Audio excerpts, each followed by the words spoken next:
दो बंदे ऐसे थे सहाबा में जिनको हजरत उमर उठ के मिलते थे, और जब ये दो लोग आते थे तो उमर अपनी जगह पे बिठाते, एक हजरत खुबाब और दूसरे सैयदना बिलाल। फरमाते थे उन्होंने तकलीफें सही हैं दीन के लिए। हजरत खुबाब लोहे का काम करते थे, उनकी मालकन उम्मे उम्मार बड़ी सख्त औरत थी, लोहे का काम करते थे।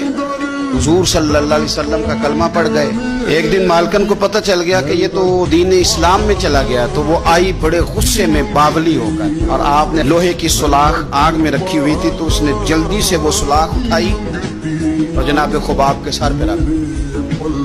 जलती हुई सुलाख वो आग का अंगारा बन जाती, जल गया सर मुबारक।